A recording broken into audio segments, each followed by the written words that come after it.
We on a different type of time today. Okay. Cause we got some things to talk about. And I don't think people are going to agree with us. But this is IDK Sports Podcast. They might hate us after this. But I don't really care. Cause we're going to speak facts over here. Man, let's get it, man. Turn up. Hey. I told you we're on a different time today. Back up. Back up. We got the Foster Ford fight happening. We got some power rankings we got to drop. I see some of y'all in my comments in this WNBA stuff. But That boy came to fight. He came to fight today. So we on a different time. Hey, I'm a gorilla in a fucking scoop. Gonna pull up the suits, nigga. Who the fuck is you? I don't know, nigga. No, nigga. Pull up on your blocks. We gon' blow, nigga. Go, nigga. Run, nigga. Run, hey. IDK Sports Podcast. That's what I smoke, nigga. Smoke. Thank you for rocking with us tonight. It's gonna be a good one today. No, you can't get no money, silly hoe. Hey. I just hit a stain, funny dope. Hey. Funny dope. Woo. Gotta cut it off. Yeah. What's up, everybody? Welcome to another episode of IDK Sports Podcast, your premier spot to talk sports with the average guys. My name is Anthony. It's my main man, Kenny. And don't forget to like, share, and subscribe because this is your premier spot to talk sports with the average guys. Got a lot of things going on, man. The Knicks made the finals for the first time since 1999. We're going to get into it. And we still got the series like it's going to 7. If you're watching that too, you know what I'm saying? Like, that's going 7. So, you know, another game 7. Foster versus Ford. We've been hyping it up. It's finally here. This weekend. It's happening. So, hey, that's happening this weekend. Then you got to start the first month of the WNBA is coming to a close. And we're here to talk about it. And I might hurt some feelings. Uh-oh. I think I might hurt some feelings. Uh-oh. This one, man. But, you know, thank you for rocking with us. If you are in the chat or looking at us right now, don't forget to hit that subscribe button. Kenny, man, how you feeling? I'm amped. I'm ready to go. Let's get to it. It's fight weekend. It's fight weekend. And we know we had a long list of fights that are already mapped out for the summer, but this is one that I'm excited about. Let's get to it. This is a lot different than what we seen earlier this month. This is an actual rumble. We got fireworks this weekend, folks. We got fireworks.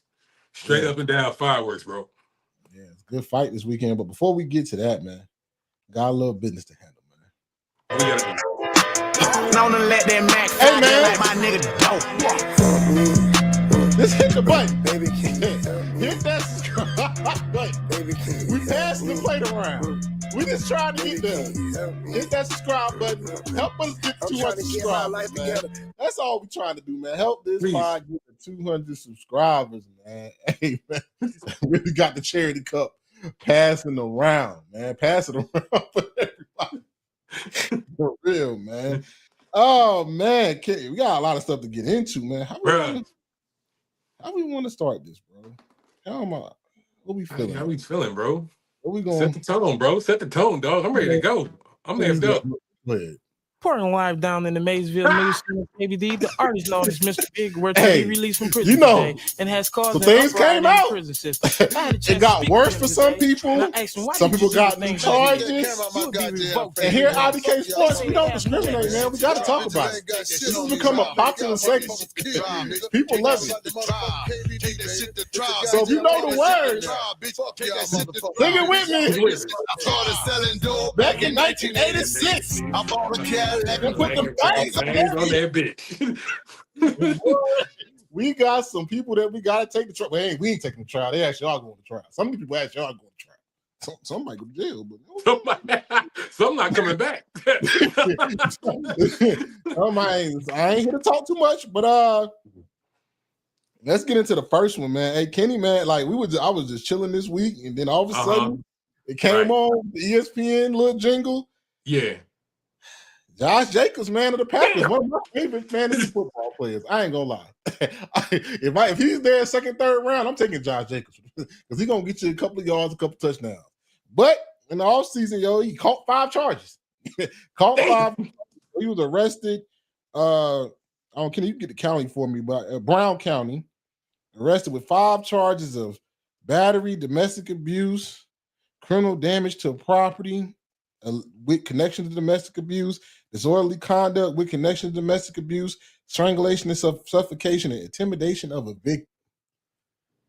Man. Man right? Down, man down. You got man OTA down. going on, training camp coming up. It's a bad time. It's a real bad. Ain't never a good time. Let me rephrase that. It's never a good time to catch none of these charges. Get that out the way now. But man, Josh Jacobs, man, Kenny, man, what's up, man? I started out. Yeah, no problem. I don't have no issue with it. Brother, the off season be too long, bro. The off season really be too long, bro. Like, you in the house, you know what I'm saying? This is time where, some players are off, picking up another hobby. Some players go back to school, pick up a degree. Some players, work on their craft and, try to sharpen their skill set before, the league kicks off. Yeah. Some players just get the kicking. Some players just get the punching and kicking. And I said it like last week. I was like, man, it's been real quiet, man. People been taking care of themselves. Of course, you had your rights to violate probation. Got to do 30 days. Okay, a little something there. But then I was like, and I saw this come up. I said, man, daggum, like real charges, got arrested. Like this ain't no like, oh, we gonna make this go away. It's gonna be hard to go away. Well, the complaint went in on the 23rd. He got arrested on the 26th.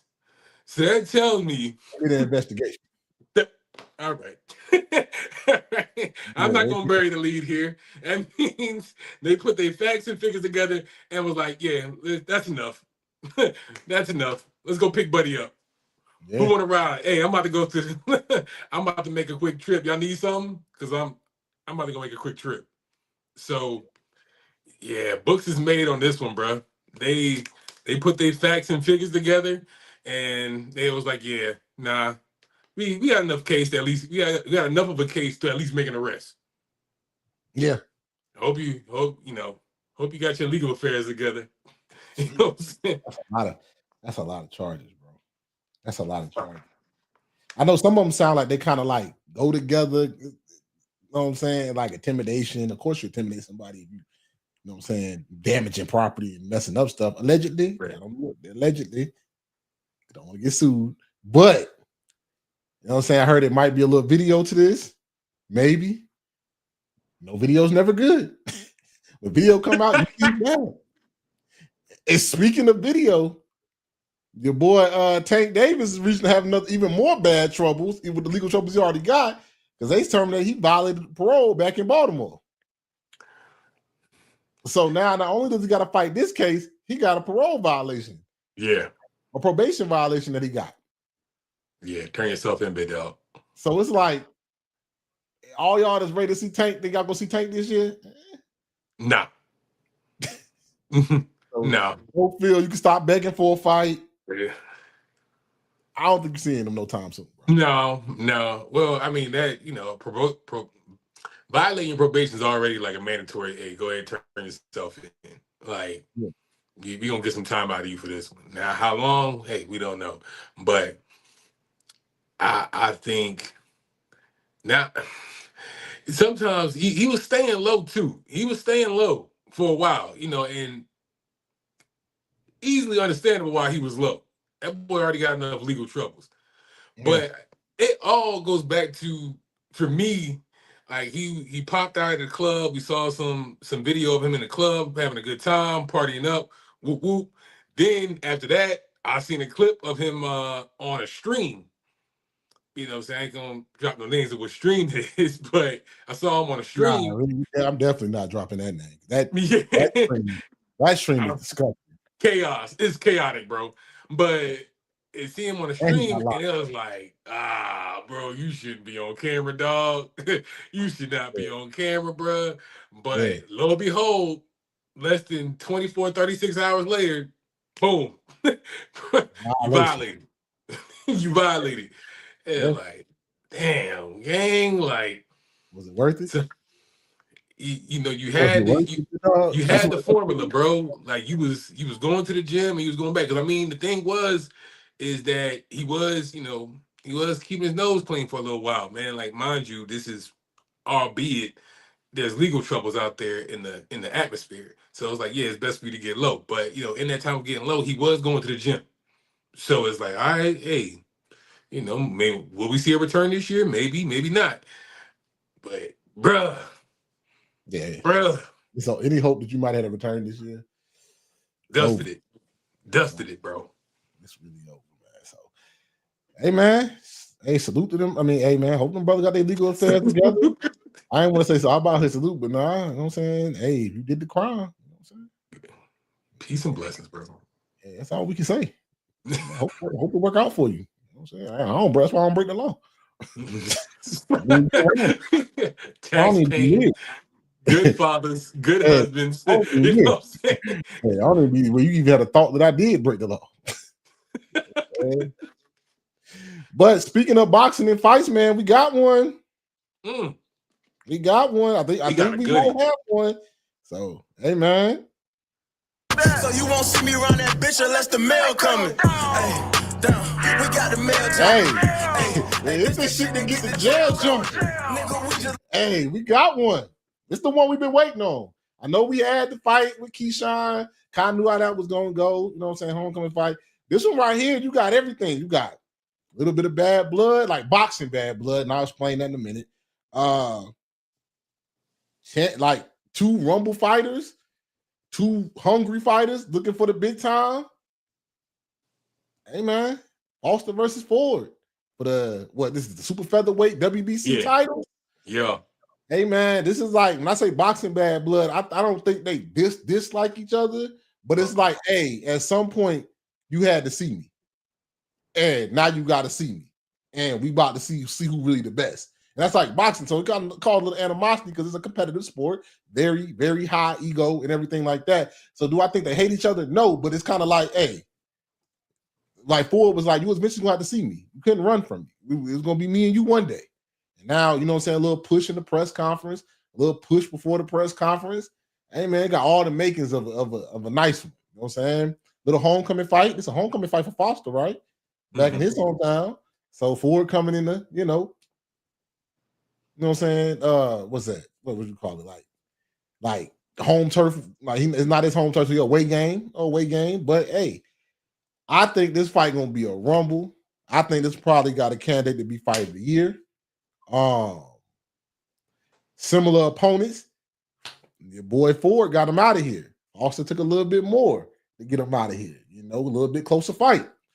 I'm gonna let before I make a prediction, Kenny, I'm gonna let you you know what I'm saying, talk about both fighters and give your thoughts on it.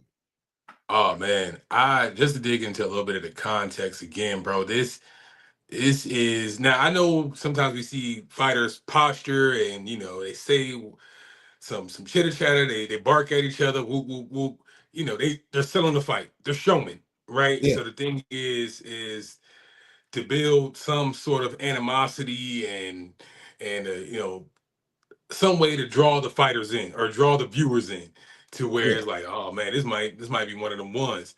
But go back to when you get fighters on a mic and they start digging up each other's past or each other's fight record or the conversations that go on behind closed doors of how fights are set up and how like alliances are made within the sport of boxing. When you start digging it up, and it's like after a while, I was like, okay, now you've been sitting on some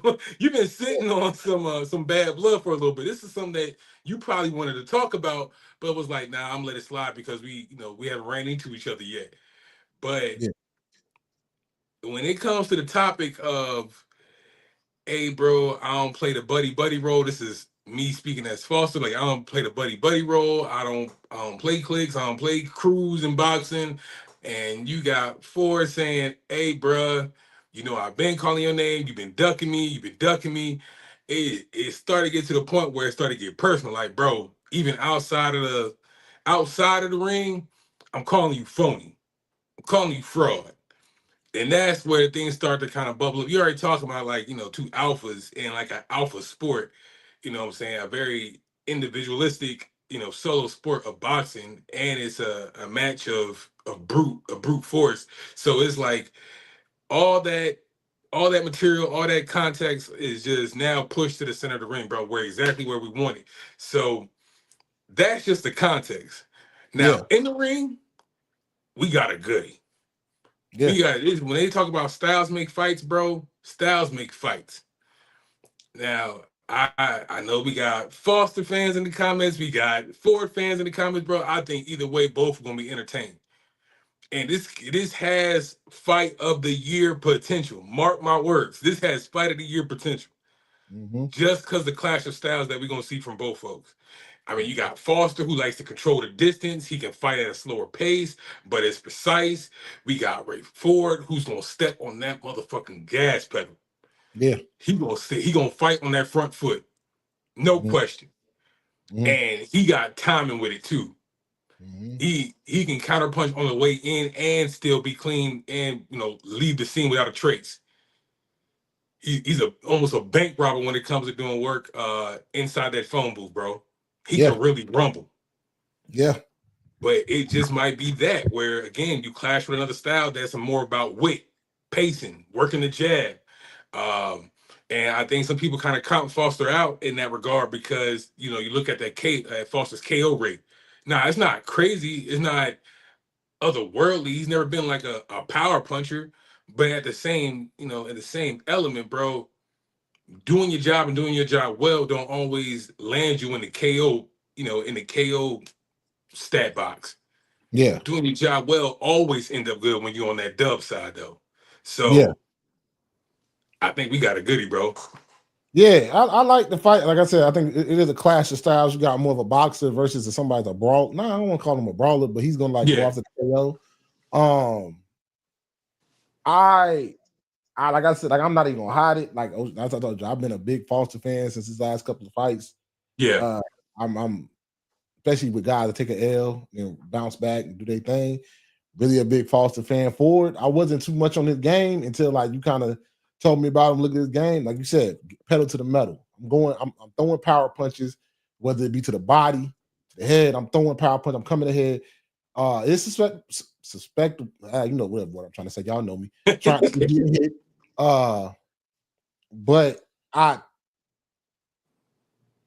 sometimes with young fighters, especially like him, to go for the knockout time, sometimes they grow up in front of your eyes and you turn out like, damn, he could box better than I thought he could. Saw it when Tank was coming up. When Tank was just knocking goes out, oh, he actually got some boxing in there, even though he do got KO power.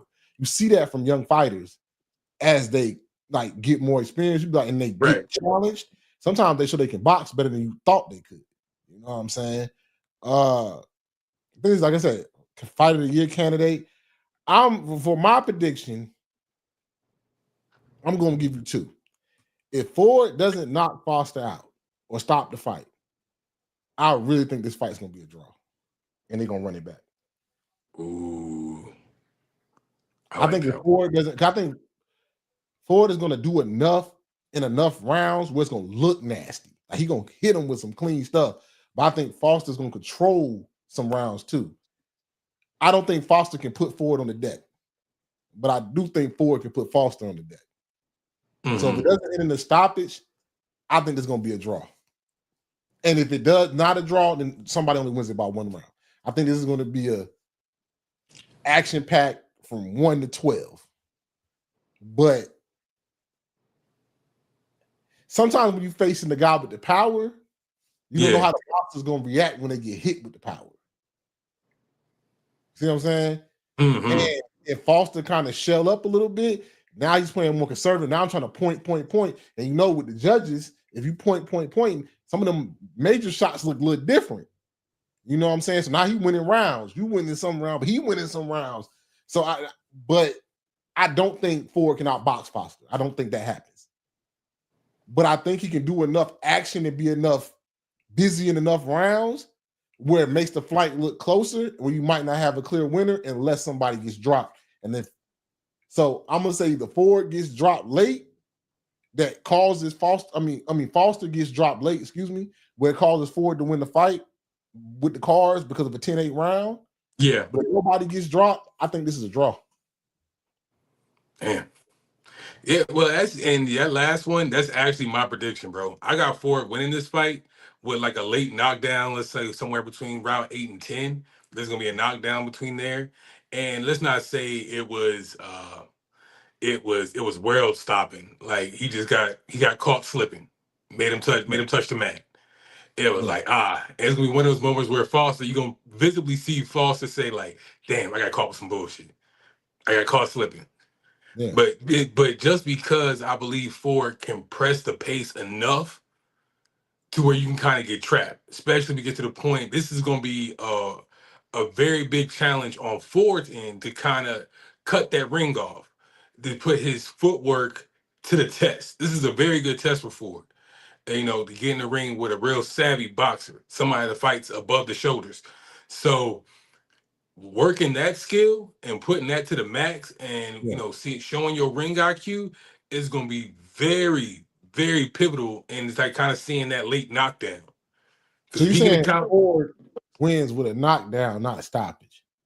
No, not a stoppage. More than the points because he got a knockdown. Yeah, late knockdown. I can agree with that. And you can't. And after that knockdown, it's going to be hard to rebound. It's going to come late enough where it's going to be like Ford has done enough to win enough rounds where if anybody takes a knockdown in the 10th, like it's gonna be so close that knockdown is gonna be the difference maker. That's what you're saying. Yeah, I'm saying because the way I'm kind of predicting and placing this knockdown at, one, Foster's gonna be shell shocked. Two, the card is gonna be, the fight is already been made up in the judge's mind to the point where it's gonna be like, hey, we need to see something from Foster to kind of change our minds. That last 10 to 12 stretch, we need to see something from Foster that's going to change our minds. And I don't think you get that. I don't think you get that. That's why I have Ford taking this fight. So and even go ahead. I'm sorry. No. So even at the end of it, it's gonna be like, damn, it's still gonna be a good scrap. We definitely gonna get a good one, but I don't know if you can keep. I don't know if you can keep Ford off you for 12 rounds, bro. I don't know that. I mean, we kind of seen it a little bit with Fulton. Fulton got frustrated, couldn't really work, couldn't really get around that jab at all. But we dealing with somebody that's a little bit quicker, that's a little bit more athletic than what we saw, than what Ford is bringing to the ring. And learning that Fulton fight look a little different, only because learning that how much weight he had to cut. Did you see that? You saw that? Yeah, I saw that. Yeah, he had to cut a lot of weight to make that fight. A lot of weight to make that fight. Yeah, and one day, we're gonna probably have to talk about how much that really takes out the body. Yeah. So he had to do the fight. He was a champion. He wanted to keep the belt. So, like, I see why he did it. I heard he said he was like 3 pounds over the night before. That's crazy. Yeah. You're like, what? I think he said like 3 or 4 pounds a night over. And like, bro, he got into it about how he like ran for an hour and that only equated to a pound. Like, this is like, I understand having the integrity and having the fortitude of like, yo, if I'm gonna lose this strap, I'm not gonna lose it on the scale. Y'all ain't gonna strip my strap on the scale. So I mean, that's old school boxing though. Yeah, I mean, that's respecting the game. Absolutely respecting the game. Like, if I'm gonna take the fight with the strap, like that's why I said my man that fought Conor Ben, respect. Like your head wasn't in it. You knew your head wasn't in it, but like I'm a former champion, respecting the game. Oh, Regis, yeah. I'm gonna go ahead and do what I'm gonna do. Like he said, like, I mean, that's what it was. And then like you can tell that it makes sense because like, what I'm saying, going off topic a little bit, we're talking about Cool Boy Steph. I've been a fan of him for a minute. Yeah. And when I saw that fight, we talked about it off air. I said that didn't look like him. He even looked worse in that fight than he did against Wnba. You know what I'm saying? And I was like, something up. That don't look right. Because he had just had a good performance against old boy that he did the rematch with, dominated him. Like, why he I know Foster was decent, but I'm like, Name like He you know what I'm make saying? you look. Like one of them ones, former unified super featherweight champion. Yeah. You know what I'm saying? So that we may have to have a big conversation about weight cutting is like what the real effects. You know what I'm saying? The real effects. But I think we both saying the same thing. So now I will ask you this question: if Ford doesn't get the knockdown, what you think happens? Ford doesn't get the knockdown. I think even in that regard, bro, sometimes I still trust the athlete. I Yeah, think Ford is just a better athlete. I think controlling. I think even in that Fulton fight, when speaking about Foster, controlling the distances was led him to the victory. Keep him at distance with that jab. he He got try to get dropped in his last fight. it. You think somebody that's a little bit more crafty. Respect the cool boy because I know he wasn't 100% for that fight. But Ford, he's firing on all cylinders. It's not a challenge for him to make weight. Yeah, You know what I'm saying? That's not a barrier for him. You know what yeah, I'm saying? Yeah, even at the weigh-in, bro, like he bouncing, he ready to go. yeah, You messing with somebody that's springy. So we don't have any of those hurdles they're gonna get through. So again, you find somebody that's ripe and ready to go. And again, I just trust his athleticism. I trust his timing. I trust his aggressiveness. I trust that he his offensive prowess enough to where even if you try to take it to a point match, he won't let you do that. Because he can box too. he can box. He can box, I just what I'm don't know, saying? And I just don't know, because with me, it's just like I just don't see him outpointing Foster. It's going like it always does. Early in the fight, if Foster controls the fight, I think it could be a runaway. If Foster wins them first 3 or 4 rounds, like sweeps them 3-4 rounds, I don't think Ford has enough. He's gonna panic and want to get the KO, and then you playing into my man's hands now. Because if I get up 3 rounds on you, it's just I haven't seen it from Ford. If Foster gets up 3-4 rounds, does he have the fortitude and the state of game plan to say, hey, it's a long fight? yeah. We can still put some rounds together. We still you can't win in the first, because that happens with some fighters. Like they lose the first. The boxer wins the first 3 rounds. Now I don't have to play with you. Now I can just stand at distance. Stay at distance. Maybe come in, pop, combo, get back out of there. And now just look busy. And now you're panicking because you lost them first 3 rounds. Mm. You know what I'm saying? I personally think they equally matched. I think like they kind of like, unless Ford shows me more boxing than I've seen in his other fights, I Yeah. think they are going to cancel each other out. And if one does, then nobody gets dropped. I think it's going to be hard to tell the difference who won this fight. And if somebody does win 1, maybe 2 rounds, I don't think it's a runaway at all. At all. Like, I think it's going to be really hard to tell who won this fight, in my opinion, if nobody gets dropped. That honestly, it would probably be my more favorable outcome just because of my selfish love for the sport. And Yeah. like, hey, it wasn't nothing. Nobody really tipped the scales in their favor. Like, it wasn't enough to where I could say it leans this way or that way. No, there's no push scale in either factor.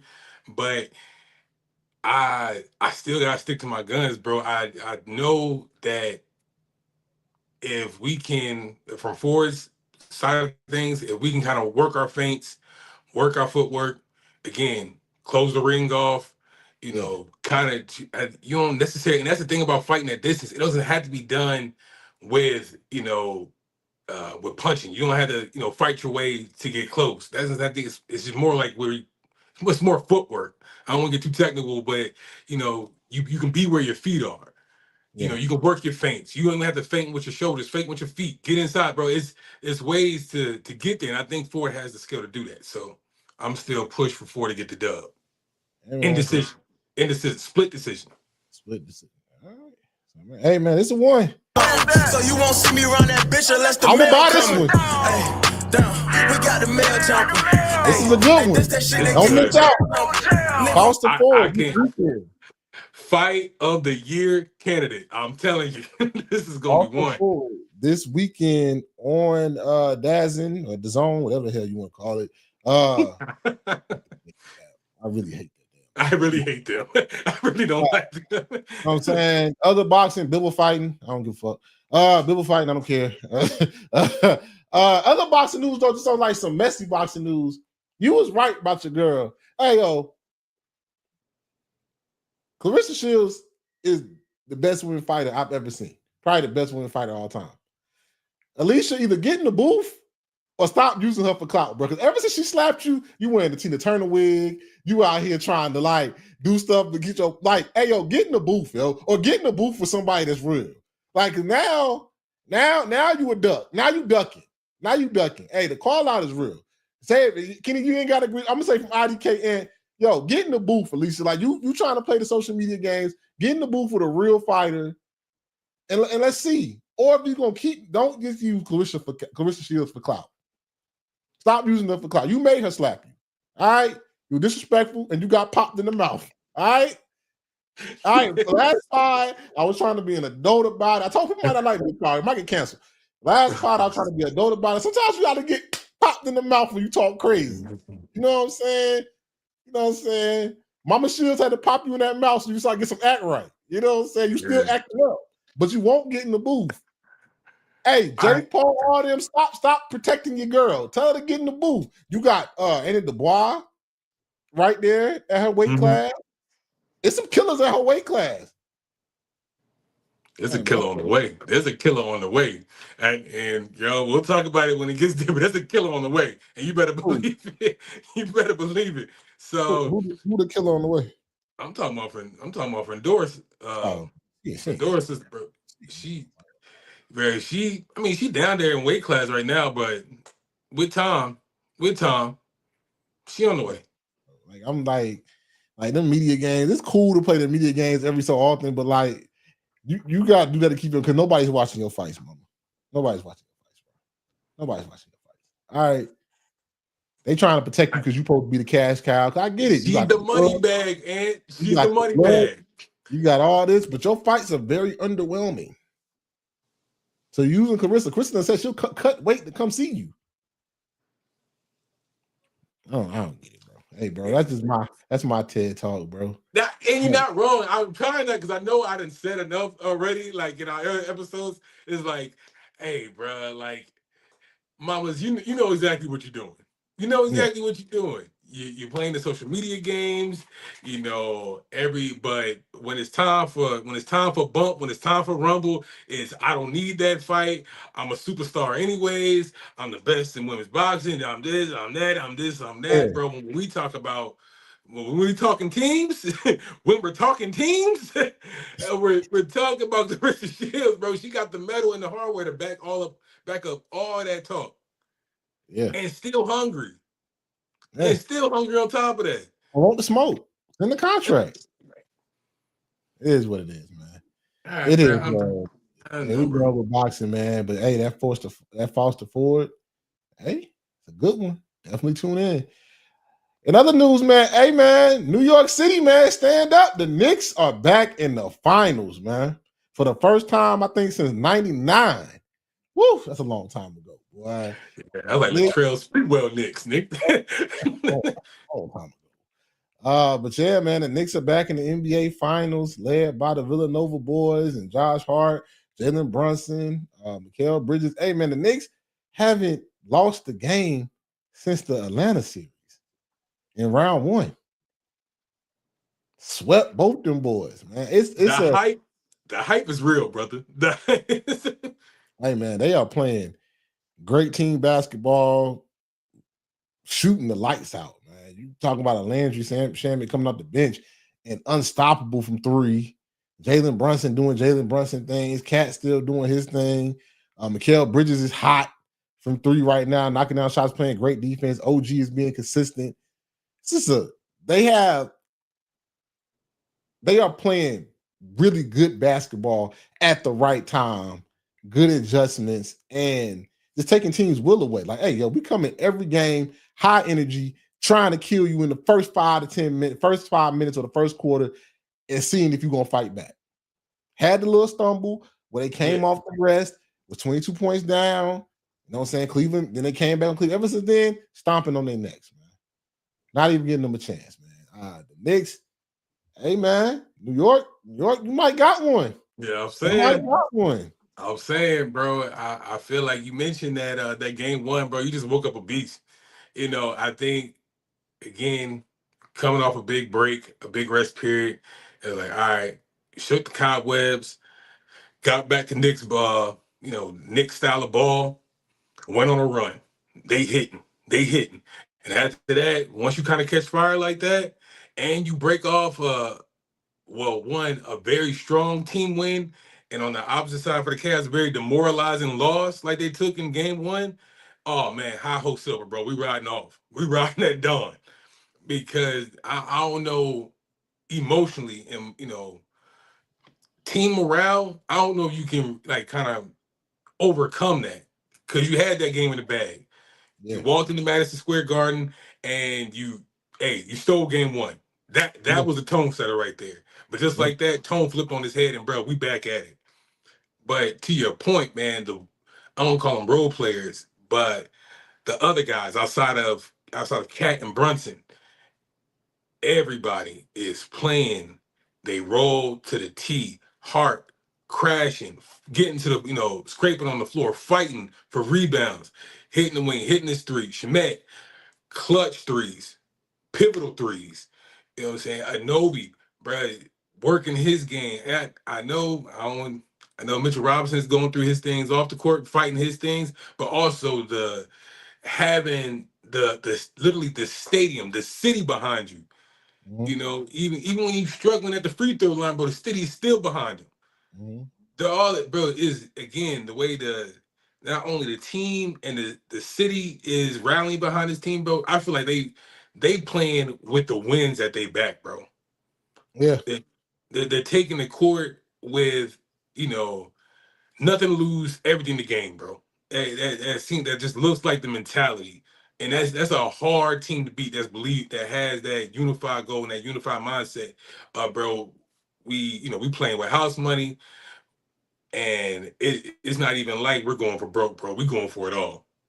Yeah, man. The Knicks look good. Before we get into the Knicks, like who they might play as another like in the next round, and getting to them teams. Just the Cavs, man. Like, so where did the Cavs go from here? Because obviously, it looked like they're gonna run it back. Like they said they're gonna sign James Harden. That came out to another deal. They're going to keep the coach, which I figured that was gonna happen. This is like, I know you say, okay, they got the Eastern Conference Finals. Maybe they can build on it. It's just the way it looks. Like, you need a second. Donovan played good in the last game. He like the only one came with some energy. He came with some energy. But I think they need a vocal leader on that team. And maybe Evan Mobley's not the number 2 guy that everybody wants him to be. I don't think James was ever there to be the number 2 scorer, like the number 2 guy. But they want Evan Mobley to be that guy. You know what I'm saying? Damn near 6'10", can shoot from outside and stuff like that. He's supposed to be the guy in the playoffs where if Donovan's getting 25, you're getting 20 and giving me 10 boards and stuff like that. I don't think Jared Allen gets enough rebounds for being just a defensive guy and rebounding guy. You get 9 and 8 rebounds. It's your job.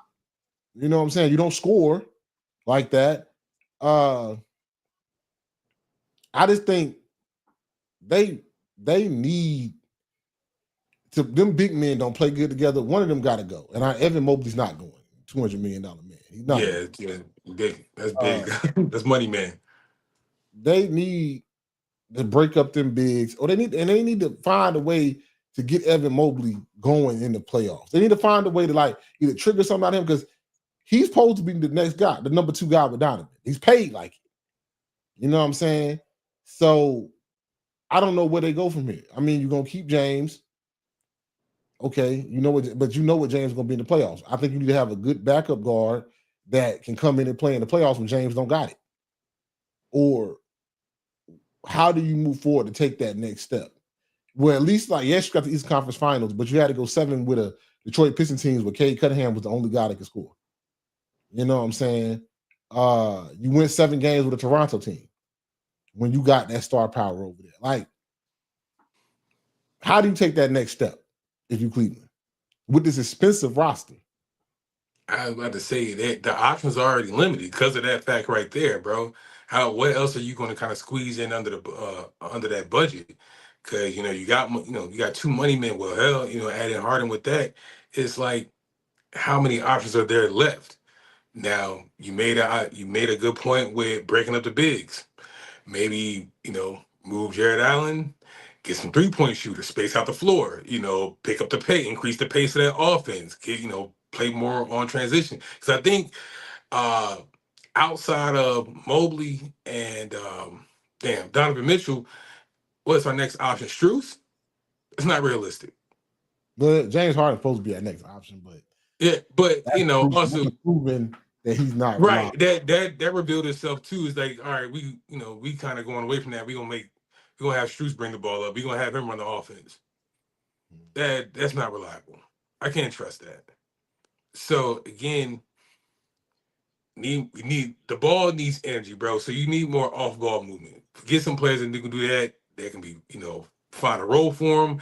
I look at, not that the league can be copy and paste, but I look, that's one thing that the Spurs do very well with their cast of characters, bro. They got people that can move without the ball. Same thing with the Thunder. They can move without the ball. They, 3-point shooters, all can go.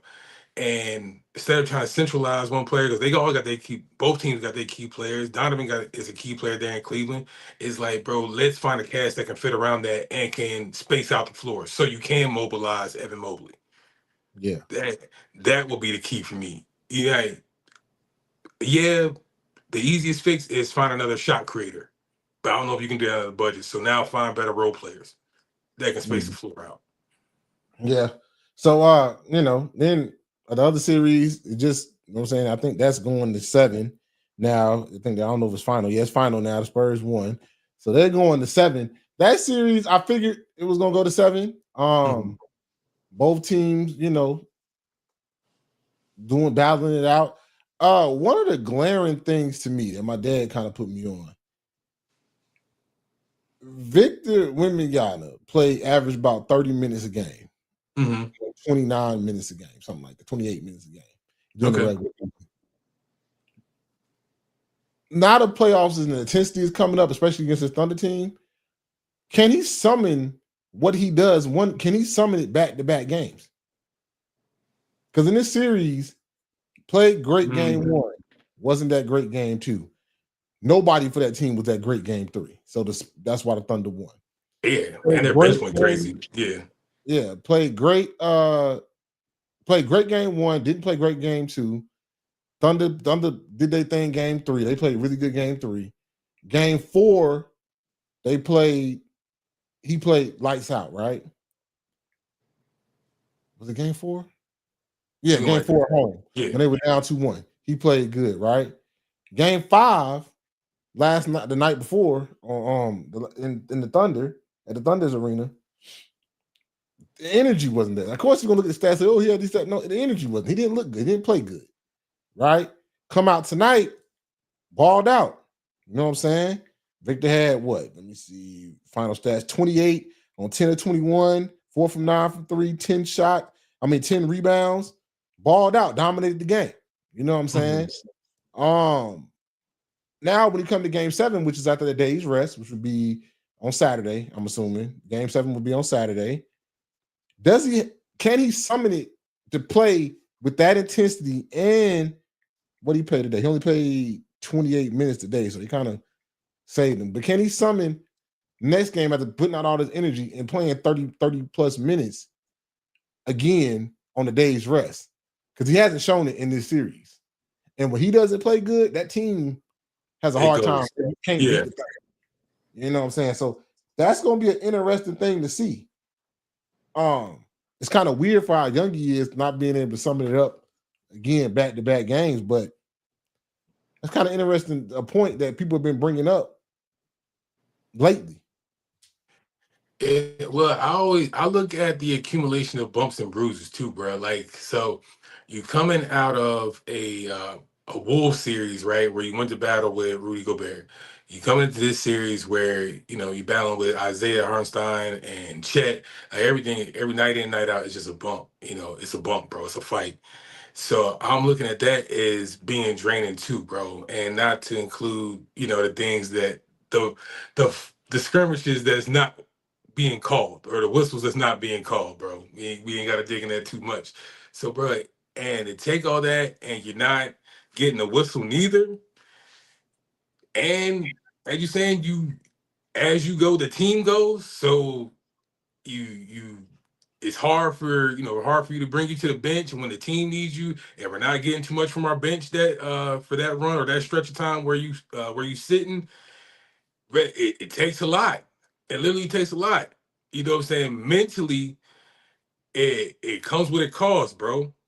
And now we got to do that in Game 7 in Oklahoma, bro. So it would be we calling for your A game to be at its peak or be at your best in a Game 7 with it all on the line. Now, again, I believe he's going to perform. I still have the hope that he's going to perform out of his mind and that he's going to show the wherewithal and the fortitude to still lay it all on the line. That's all we know Wnba to do up to this point. But, bruh, I cannot sit back from a human standpoint and say, hey, bruh, this shit comes at a cost, bro. He been in dog fights. Or it comes from everybody not hype. Everybody giving them all the credit for playing 28 minutes a game during the year. What star only plays 28 minutes, doesn't play 35 plus minutes during the year? So maybe now when you need to play 30, maybe even 40 minutes a game, you can't do it because you ain't did it all year. Yeah, but also with that system in place, the Spurs have survived with that. Yeah, but regular season is different than when you facing the defending champions. I need you. I need you every night. Every night, I need you. Shea don't get that grace that people be giving Wnba. Oh man, he getting bumped. Okay, y'all call Shea a flopper. I think he exaggerates some things, but they are bumping him. Some of them are bumps. And then he's told to perform every night. Like if you gonna be that man that everybody wants you to be, and you say you the best player in the league, and you want to be this, that, and the third, then you gotta perform every night. Point blank, period. You gotta summon it every night. You young, one game's rest. After a game's rest, you gotta summon it. So now, yes, you're gonna get bumped. Yes, you're slight. They're gonna bump you. They're gonna get physical. That's what they're gonna do because they can't athletically wise and talent wise. No, Harkenstein and Chet cannot do nothing with him. But what I can do, I can push him out the paint. I can make him a little frustrated. And I hate when people like basketball act like bumps and making people frustrated is not part of the gamemanship of the game. 100%. In football, we do it all the time. If I know you got a little nagging shoulder, I'm gonna pop that shoulder every once in a while. You know what I'm saying? Tap his shoulder, make him feel it.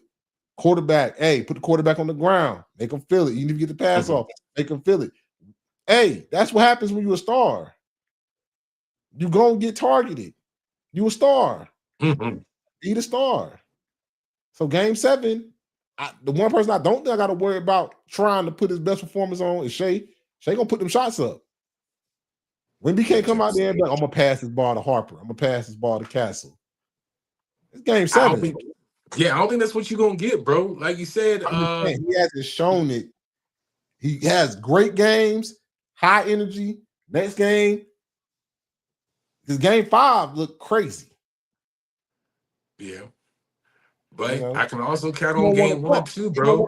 At the bump in one game. He'll bump this game, but is he gonna bump in Game 7? You still a big. No matter how good he shoot threes, no matter how much y'all want to make, it's a 3-point game, analytics, whatever, he's still a big at the end of the day.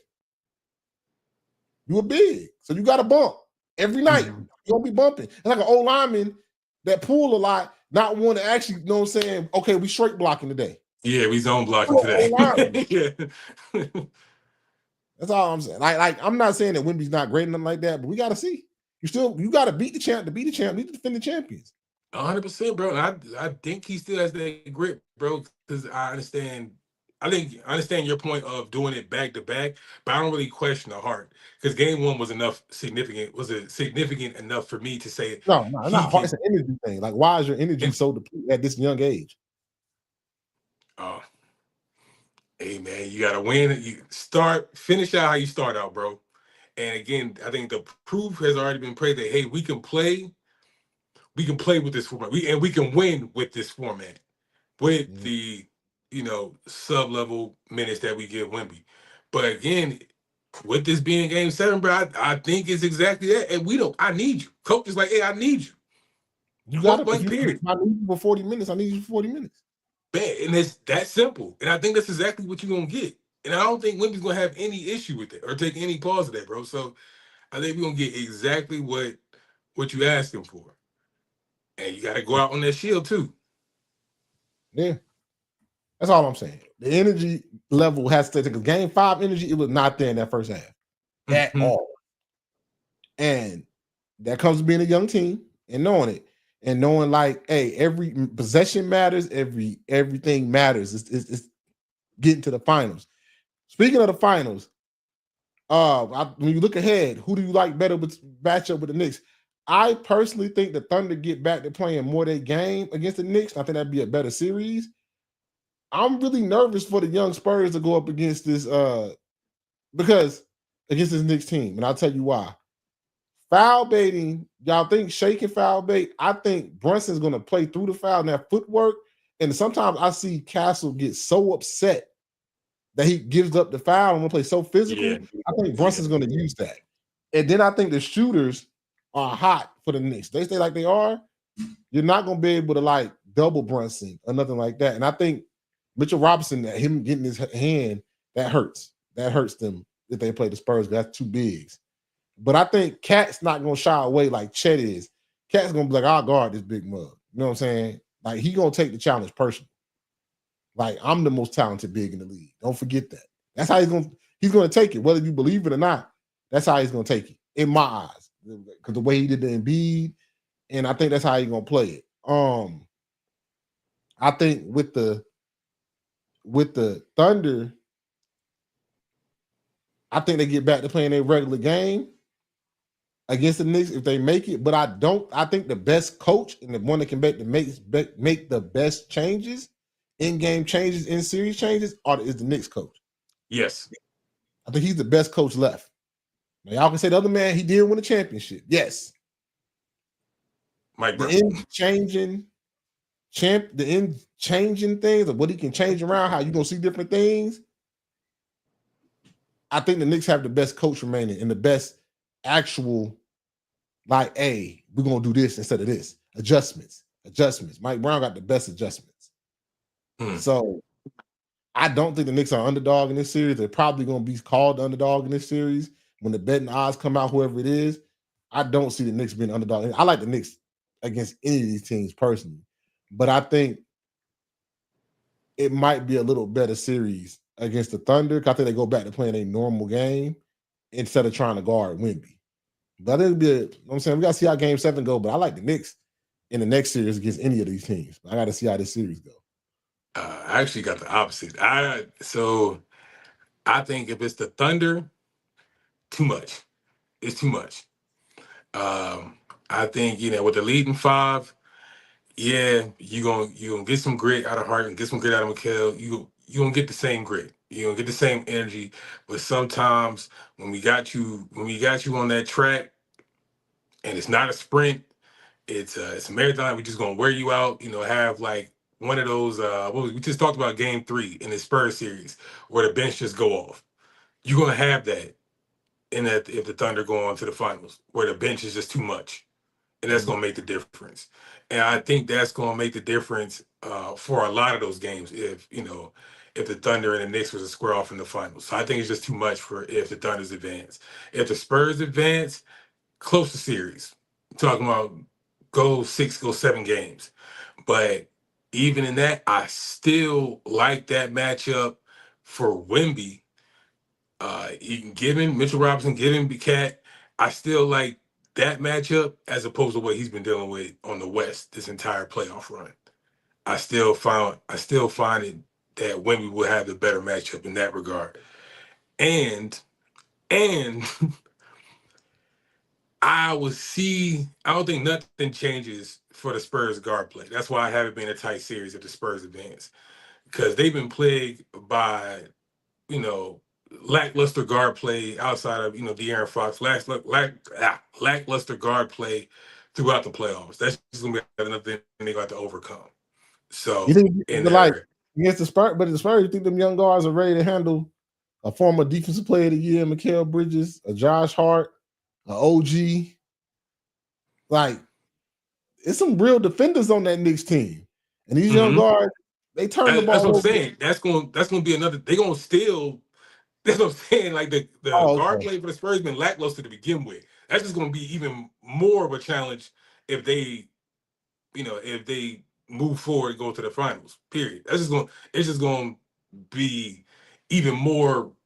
Perpetuated? It's going to be more to the forefront if it's not already in this Thunder series. It's showing its ass right now, but it's even going to be more amplified now on that big stage. So yes, to answer your point, that's going to be a big ass problem for them. Yeah. I mean, hey, shout out to the Knicks. They made it to the finals. Hey, man, New York, man, if they win this damn finals, boy, they better call the Army. Boy, what's it? The Coast, not the Coast Guard. What's it called? Call the National Guard, bro. We going to. It's martial law, bro. Martial law. Is going to take over the city. Boy, they about to take over the city, man. Shout out to New York, man. Enjoy it, man. Hey, man, y'all went through some rough years, man. Some rough teams. Hey, man, y'all finally got one. Every time, like, the city got close to having hope. I mean, you think about, like, the eras. Linsanity, Melo, who else came through Madison Square Garden, bro? Like, the amount of times where the city had hope and it just wasn't enough, bro. And for this team, this squad to put it together, I'm like, this is our year. They deserve it, bro. Yeah. They deserve it. Yeah, man. So, hey, man, NBA Finals, man, got a good Game 7. Game 7 is always good to have a Game 7.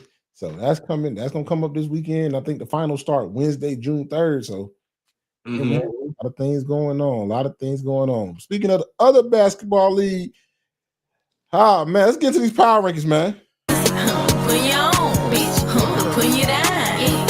Put you on, bitch. Put you down. I took it off the screen. My bad. So this is our IDK Sports WNBA power rankings, man. So this is how we got it right now. This is what I put together, man. The Minnesota Lynx can't take nothing away from Minnesota Lynx. Looking like the most complete team. They're playing good defense. Got that great pick and roll. Olivia Miles is amazing. Courtney Williams is amazing. You know what I'm saying? That ain't even the word. I don't know. I made it up. But Courtney Williams is amazing. She's awesome. They playing. Natasha Howard's playing great. Like I said, Olivia Miles is playing great. McBride is getting wide open shots, knocking them down. You know what I'm saying? They ain't even playing with their best player. The best player still hurt. So when the FISA come, boy, watch out. The next team, hey, if you missed that game, great game. We'll talk about it a little bit next. Atlanta Dream. Atlanta Dream played great defense. Didn't show it last night. They played great defense. Alyssa Gray is having a great year. Ryan Howard is like, she's coming off that injury, so she kind of on and off. They're still missing Brianna Jones. They big. Brianna Jones is not there, so Angel's playing a lot of 5, but Brianna comes back, probably move Angel back to the 4. Powell's been knocking down shots. Canada's been playing great. Hey, Atlanta Dream still look good even after that loss. Only 2 losses they have are to Vegas and the Lynx. You know what I'm saying? Not a bad resume. Next up, I got the Indiana Fever, man. Hey, guard play, they can score with the best of them. Got 2 top 10 scores in Kelsey Mitchell and Caitlin Clark. Caitlin Clark leading in assists, but they got to get that defense under control. Leah Ball, they have to get some way to like control post defense. Leah Boston, you know what I'm saying, coming off an injury, so that still might help. She might still getting her, you know what I'm saying, footing back. Got to control. Got to play better defense. Got to play better defense. Next up, I got the Aces. Even though I took the loss today, I had this made before. They took the loss to the Wings today. The Aces still kind of like, I think they kind of got some of that championship. Like, hey, we'll turn it on. But you can't deny that they still have one of the best teams in the league. Adrian Wilson still doing her thing. The point guard still doing point guard things. Kennedy Carter off the bench. Amazing. You know what I'm saying? They really haven't even got Jackie Young going. So still one of the top teams, still up there. And last, man, the Valkyrie, man. Veronica, Burton, Abby, you know, hey, the Valkyrie, really good team having a good game against the Fever. We're gonna get into that. That's like a good budding rivalry coming up. That's the power rankings. You know what I'm saying? First month, still early. Yeah. But right now, I got the Lynx as the best team. The best team in the WNBA. They play so smooth. The offense is so, it's just like the ball is moving on the string. They play good defense, sometimes have some defensive lows.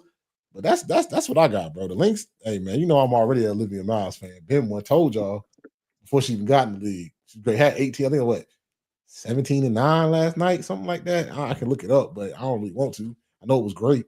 Courtney Williams is a bucket. That mid-range shot is deadly. Can we?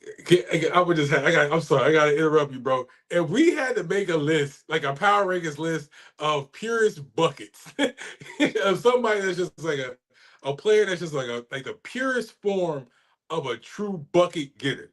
Yeah, Courtney Williams is number one. Thanks. Number one, bro. Like, the game looks slow. It looks slow. It don't matter.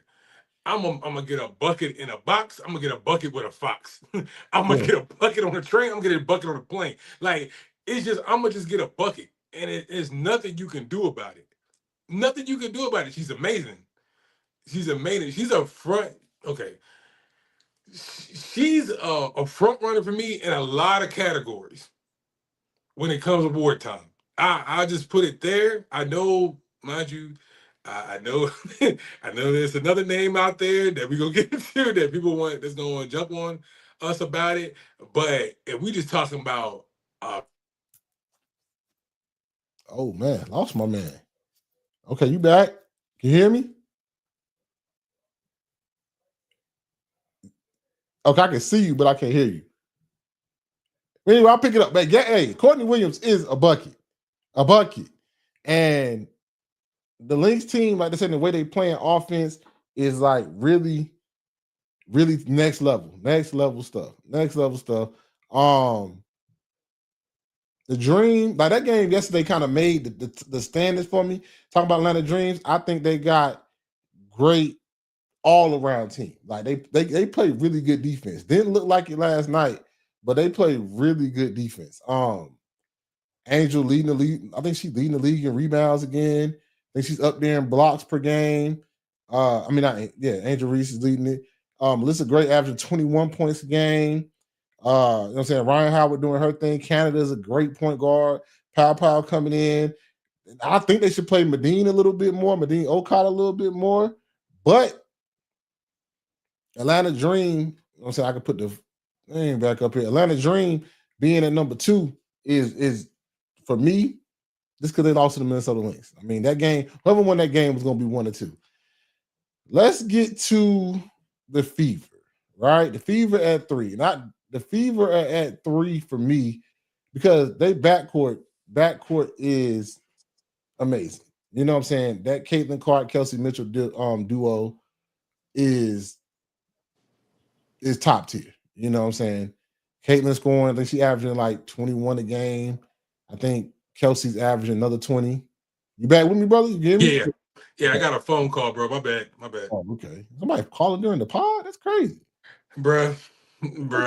Calling during the pod? That's wild, man. Well, hey, with respect though. I mean, I gotta respect him. Wifey called me. They know we pod. That's crazy. I'm saying, bro. Violation, bro. Violation. She called me.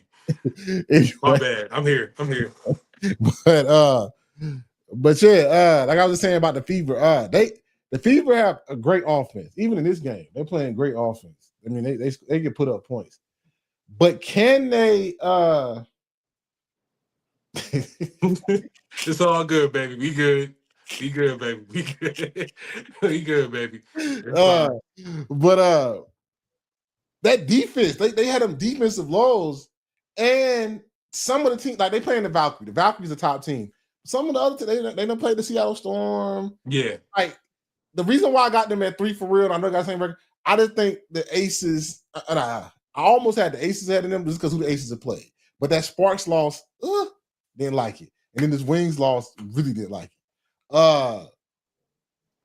But for who they played and who they gave up points to, that defense got to be a little bit better for me to move the Fever up above the Dream on the power rankings. Now, somebody might have it different. Okay, I can see that, but it's my power ranking, so you know what I'm saying, deal with it. Yeah. But that interior defense and like the way they give up a lot of buckets, and if they're not hitting shots, they don't play great defense or rebound. I think Aaliyah Boston does need some help down there. I would say that, but that's why I got them at 3.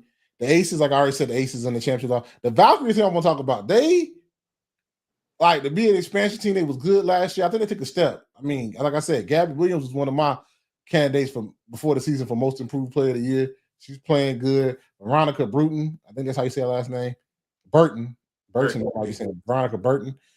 She's playing really good this month. I got them at 5, and like I'm saying, they playing the Fever right now. They could definitely go up this ranking, but I made this before the game started. I like the Valkyrie a lot.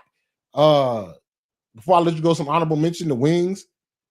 They gotta play defense, boy. They gotta start playing defense. If they just play a little bit of defense with Fudd starting to come on, and they find the minutes for her, it would be so much.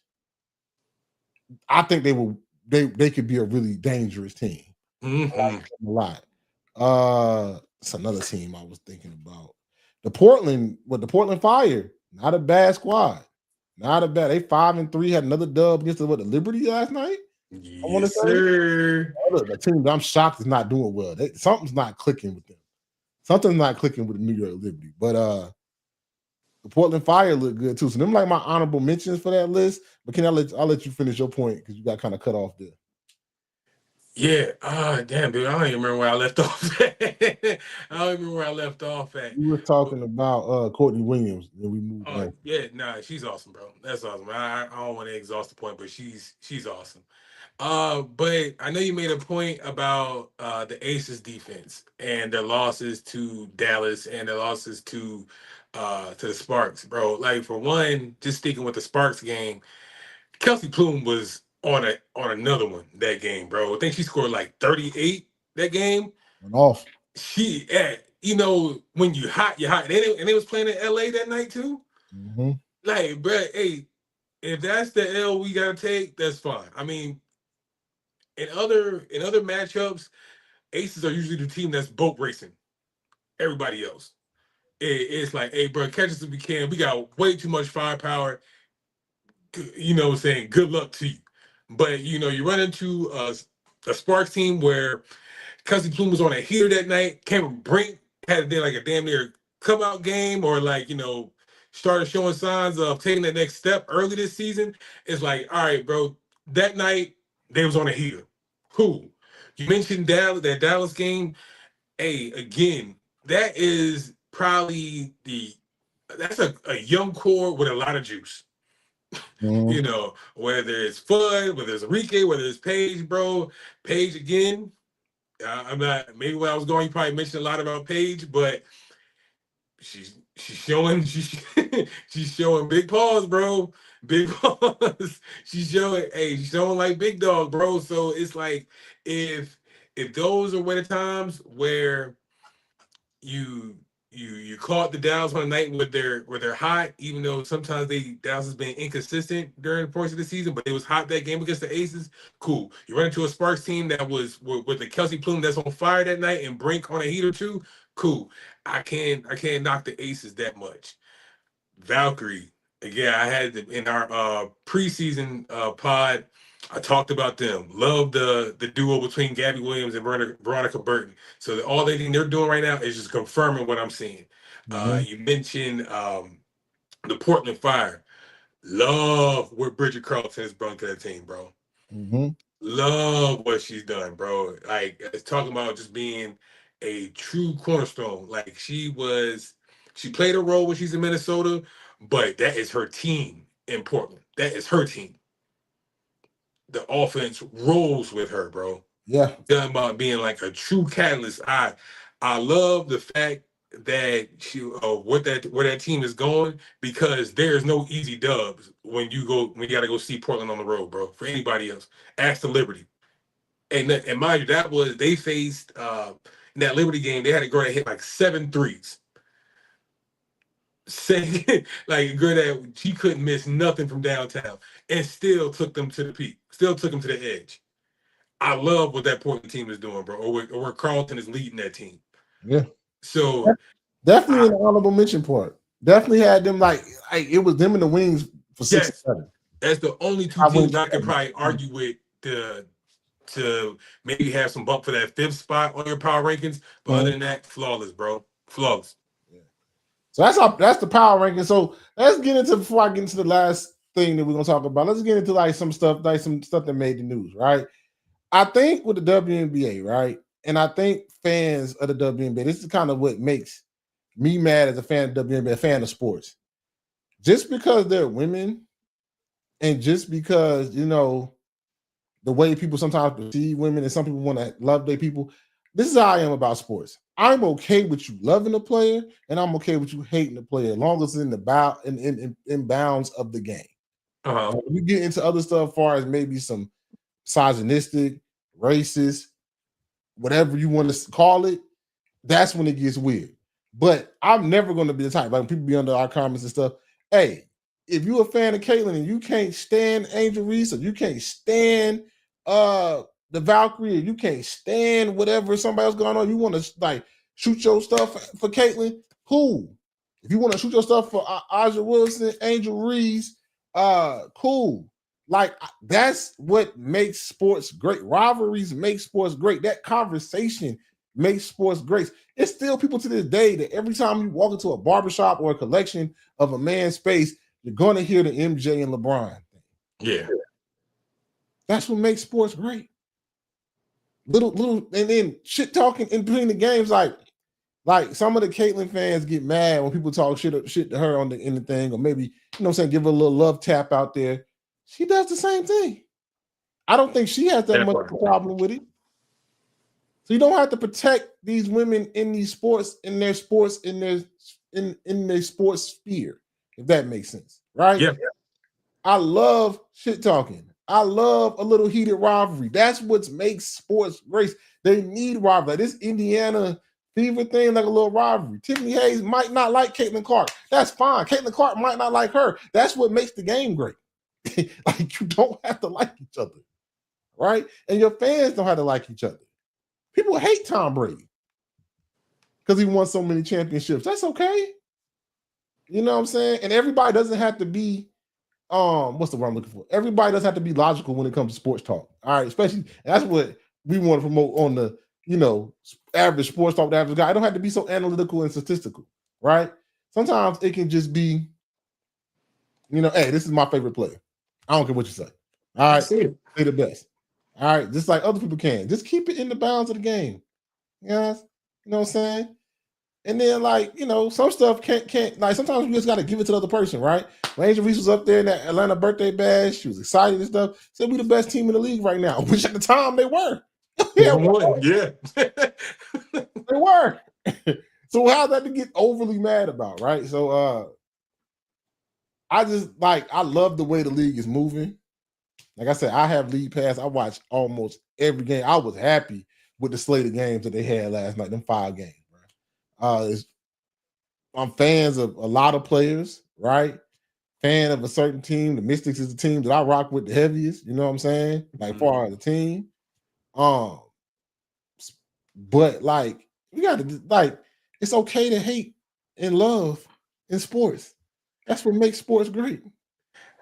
I just don't think we learned. I don't think we learned how to frame it just yet with the W, bro. The W, say what it is, but with this Caitlin Clark inception, brought a lot of new eyes to it, right? Let's just call a spade, right? She brought a lot of new fans to the league, brought a lot of new eyes, so they don't necessarily.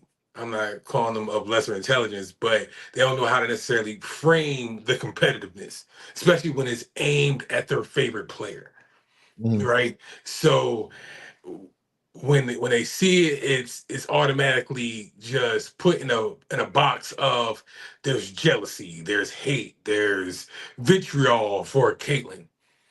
Not the case. It's not the case, bro. From true sports fans. Now it always is outliers. Just want to put that out there. But true sports fans, no, that's not the case.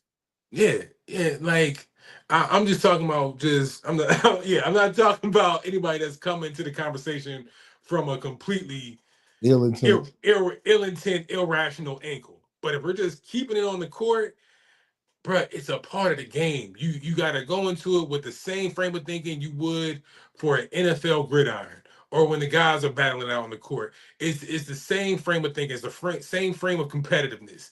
Because to be exactly fair, we're not talking about an innocent lamb here with Caitlyn Clark. We're not. Mm-hmm. She gives it just as much as she gets it. Mm-hmm. She's jaw jacking, she's chirping, she's talking, but just at the same rate, she's getting knocked to the floor or getting, if you want to call it a cheap shot, fine.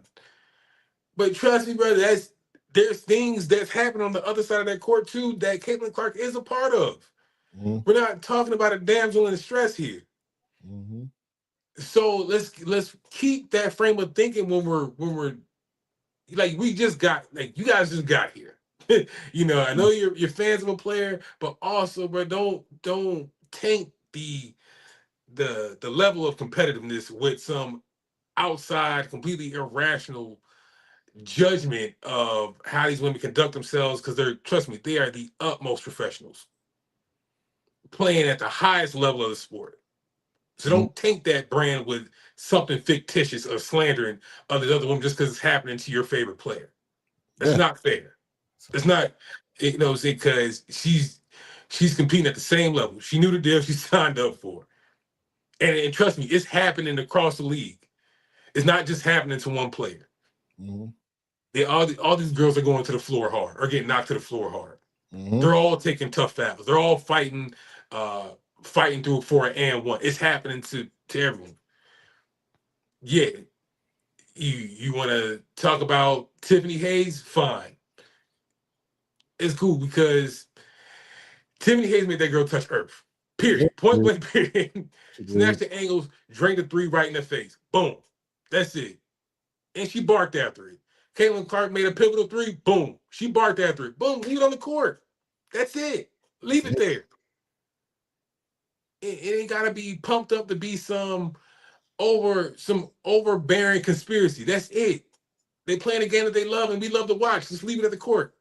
Yeah, man. I don't know. That's all I want to say, man. Sometimes it might go a little too far. That's sports, man. It happens. It happens. We ain't crying because Wnba getting beat up. We're not crying because Shea getting, people get beat up sometimes in games. Get them off their square. That happens. Football happens all the time. Quarterback is a target every game. Even if you get the ball off, you can get there. Affect the game. You know what I'm saying? So it is what it is. Speaking of other news, some Homer news before I get into my last thing. The Mystics got a lot of guards, and they just added a guard from Spain. That's nice. And I love it because I think it's gonna help them win, but I also kind of hate it because I think Rory minutes about to get knocked off. Then my other girl, that's the guard, about to get knocked off. My girl Cody might get some of her minutes taken away. They got so much young talent that it's gonna be hard to find minutes. You know what I'm saying? Shakira getting her minutes, right? She gonna get her minutes. Kiki gonna get her minutes. Sonya gonna get her minutes. It's just like with the Mystics, they got so much young talent. Okay, how do we find the rotation that works when we win games? Yeah. But also give our young players some time too. But they need it though too, man. They need a dynamic guard. Like you said, Shakira gonna get hers, Kiki gonna get hers, but and at that same effect, Citron gonna get hers. But you need somebody dynamic that can make it all mesh. That can put all the pieces of the puzzle together and make it click, make it to stay on time, make it to stay on rhythm. They need that. Yeah. And if what they got in the building ain't doing that, then cuts got to be made. Love Rory. They're young though, like that. So like they got developed, but I can't think it's Flores. I want to say her last name is from Spain. She played with our fam on the same team. Another hey, but give it time. Give it time. Let Seattle cook. But let Seattle cook. But she is. You can tell that she's been playing pro for a long time. She knows how to play. But then you gotta you want to give the young girls like some burn too to cause they got to get better. They just got the only way you get better is by playing. They got to think. Then you got trying to fit Lauren Betts in there. Yeah, with the bigs you got, they got a lot of pieces, and it's gonna be interesting to see how the coach can really mend this all together. Because this team has a chance, not a chance to win, I'm not saying championship, but a chance to really make the playoffs and be a good team with the young pieces they got built around that foundation of Shakira, Kiki, and Central. And I'm glad you mentioned them, bro. But I kind of put them in the same place with Seattle, bro. It's just a team that's just robust with talent, young talent at that. So I know it's early, and we don't really know where any of these teams are gonna go from here on out. But for the life of me, if it's not clicking right now, or if you don't have the pieces in house right now, bro, sometimes it's a timing thing. I think that's the case with Seattle. That I think they just got their heads blew off a couple of days ago, but that's going to happen because you're also going to have games where Heidelman is going nuts and Seattle looks like a true okay, this is what they look like at their peak. That's scary. And you also have a Mystics team in the same regard. When they playing their best, this team can really be something. But it's just, again, that robust of just young talents. All right, we have everything here. We got what we need. Or maybe we're just one piece away. So how do we make it all fit? I use the Seattle Storm as a comparison because you got girls we mentioned Heidelman. I mentioned third-year player in Zaya Cook coming off the bench, who is a damn spark plug. But, where does that fit in the pot with a Falaje or a Heidelman or the rest of those girls there? How do we make that fit? Again, because there's talent there, and there's and if you can capture lightning in the bottle, you're gonna be on to something. That's with the Mystics and the Storm. So again, it's very early in the season, and I'm not saying that either of these teams are gonna be there in the end. It's too early to tell, but I know if they play their cards right, we talking about some true contenders. And I love that for the league because that just means the spread of talent is vast amongst each team. Each stop is going to be a problem. Each stop on that schedule is going to be a problem. And that's the best case scenario. Yeah. So some teams look out, some young teams look out for, but I think the power ranking stays the same. I know if I ever post this on socials, it's gonna look bad, but hey, so I made this before the game started. Let's get into the last thing, man. This is my unsung players of the month. I gotta pick 3 women that that you might not thought would be that good or put up these type of numbers, but these are 3 women I chose. I picked Natasha Howard right now for the month of May, averaging 17 points, 8 rebounds, and about a steal per game, shooting 51%. Had a big game last night. Is really benefiting from that role, that pick and roll game. Right? Pick and roll game with Olivia Miles in them. Really benefiting, right? Like I said, Veronica Burton, she's playing right now, averaging about 15 points a game, with about 6 assists, doing her thing, really showing us one of really stepping her game up as a true leader on that Valkyrie team, actually having a good game tonight too as well. And then the last one, Kennedy Carter, man, hey, off the bench. Talk about a bucket getter, averaging 20 points a game. I think she had 20 again tonight. Don't need many minutes to get buckets up. This is an instant. When they say instant offense. Doesn't take much. These 3 women, hey man, this is gonna be our players of the month, unsung players of the month. Hey man, we're gonna pick women that you normally wouldn't give shine to. I could have went with you always go with the stars. They putting up numbers, but these women in the month of May, balling. I love it. I love it. I don't have any gripe with anybody you can add. There's a few I can think of that I would love to add, but bro, good picks. Good picks. Good picks. Can I add an honorable mention? How about this? Can I just do an honorable mention real quick? Yeah, what you about to add? Brittany Sykes. Brittany Sykes from Toronto Tempo, bro. She balling. Marina gets a lot of the pub out of that team, and rightfully so. $1 Million girl, bro. She and a true bucket at that. So I get it. But you talk about another pillar of that backcourt, Brittany Sykes is it, bro. She's averaging what 20 and a half a game, almost 4 assists, 4 rebounds. Played a pivotal role in that game against Chicago the other night that led to a dub. She's doing the dirty work on the other side of the floor, hassling guards. So again, $1 Million lady, rightfully so. But Brittany Sykes is right there as far as playing a part in that team too. So another unsung hero that's really getting the damn job done. So love the lineup that you got too, bro. Yeah, balling for real. Before we get up out of here, look at some games of the weekend. I'm just overlooking some games on my phone. Got a good Sparks and Mystics matchup tomorrow. Yes, sir. You got the Dream versus the Fire tomorrow. It's a good matchup out there in Portland. That's a damn good matchup. Saturday on CBS, you got the Fire playing the Fever. So Fire could really move up them rankings, mess around and win both of them games. Hey, you could go from honorable mention to like top 4. Watch out. And the NBC game, a good one on Sunday.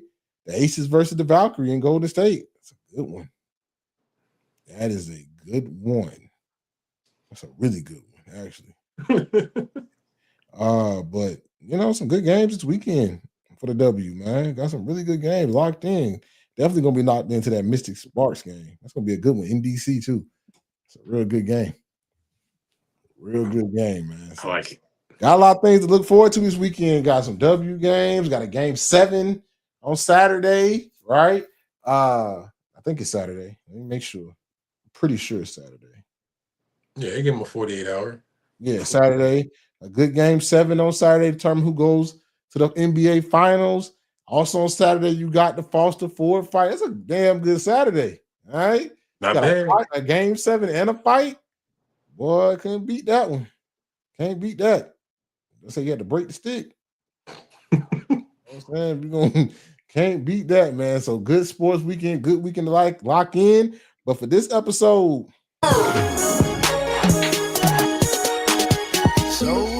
IDK Sports Podcast, your premier spot to talk sports with the average guys.